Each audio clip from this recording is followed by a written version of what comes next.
The next step is to do the hem. Now you could serge the top edge and then just top stitch it, or you could turn in the edge and then top stitch it. That's okay. But I want to show you how it works when you put some lace on, because I really like that finish a lot. It makes it look like there's a petticoat underneath it, and it's very, very pretty. It's like a double layer really. And I do it so I have just a little lace peeping out at the bottom, and we're going to sew that just to the edge and then serge it and create my 2.5 centimeter hem. So I'm just going to put it on there so that the little scallop at the top is cut off. I'm not going to pin this all the way around. There really is no need.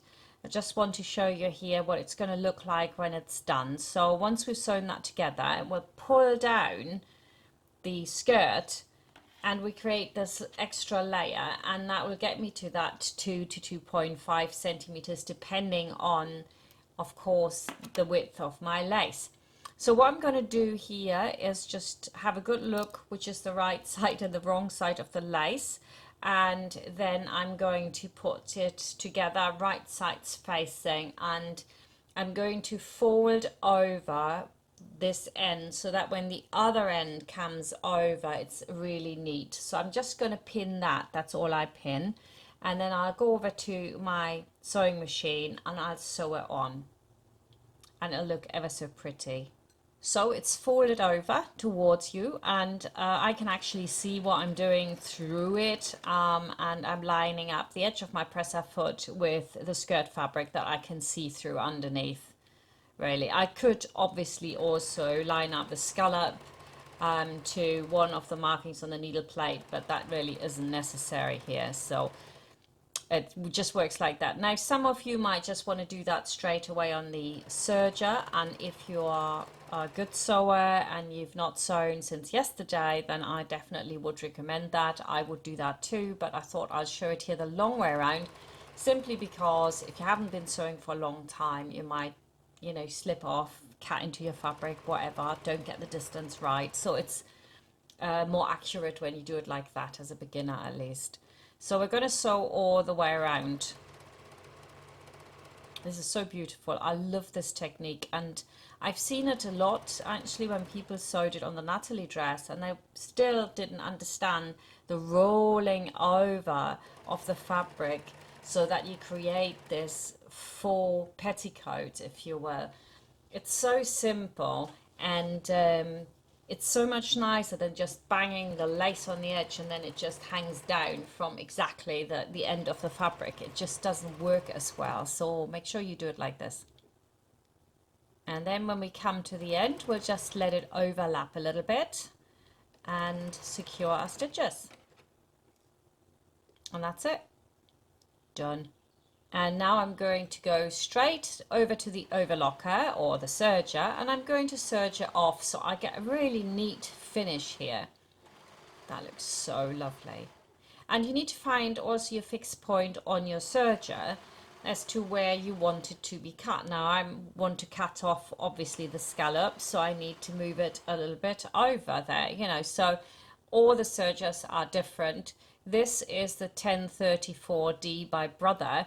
It's a very cheap machine, but I think it does the trick. And if you can't afford an $800 machine, then why not get one for $250?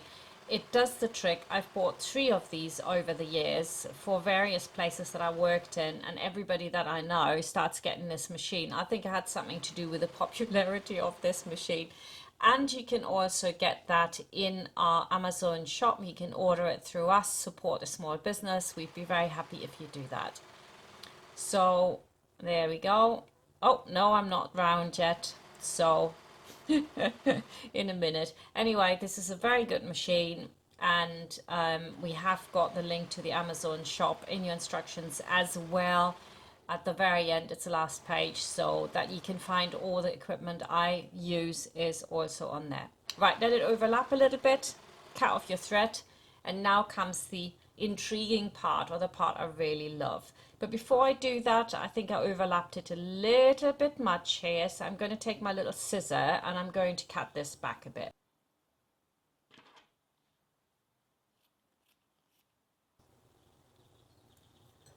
Fabulous. On we go. And again, I could sew this down, but I'm just not doing it now.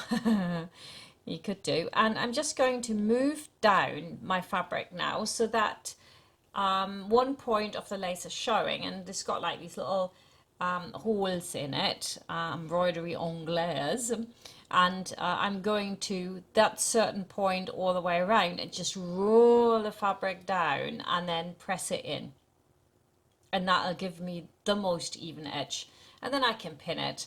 I would say you don't need really a lot of pins. Put that clapper on now to make a really pristine, really sharp edge. You don't need a lot of pins, it's not necessary. But as with all things, if you're a beginner, you haven't done this before, I would definitely put the pins in. If you've been sewing for 30 years, I don't think you need to pin this. So just know yourself, and don't cut corners if you haven't got the ability to cut corners yet. That's really important. And always have that clapper on there. It makes such a difference.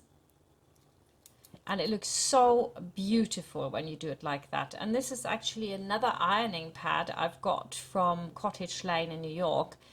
And it's really, really good as well, because I don't need to go over to the ironing board. I literally can have this on the table where I'm working, which is really handy because I don't even have to get up or get into a higher position to iron. I really like it. It's very soft, and I just put some calico over it, and yeah, it's great for all that ironing of small things. And again, I sound like a salesperson. It's also in my Amazon shop, but it is, it's just stuff I like and that I use. So if you're wondering where I get my all lovely equipment, I've joined this influencer program so that I could pass that on. I used to put the links underneath the videos, and really forever people would still be messaging me and saying, where did you get that? Anyway, we've done that now. It looks absolutely beautiful. I'm going back over to my sewing machine, and I'm now going to top stitch in this seam. And I've got another gadget here which can do the edge of the fabric, because here, of course, with the scallop, you might not be able to see properly the distance. And so this is really quite a cool thing to have. And I'm just pushing it in a little bit more. It came free with my sewing machine, so it's not something that you necessarily even have to buy. It should be really one of the standard things you have in there. And if you wondered what it is, that's what it is. And my sewing machine you cannot find in the Amazon shop. It's a faff machine, because they only sell through registered dealers, so that they can also then repair your sewing machine. And I think that's very wise. I don't think it's that good for business for faff, but yeah, I do get why they're doing that. So if you have a dealer near you, I would really recommend faff sewing machines. They sew literally anything. Since they are made in China now, they're not as good as they used to be. I had my first machine for 28 years and it was beautiful. This is the same model made in China, and I'm not that happy with it, but it's still much, much better than most other sewing machines that I have used as a teacher. So faff it is. And we are done with this chapter, and we can go on now to attach the skirt to the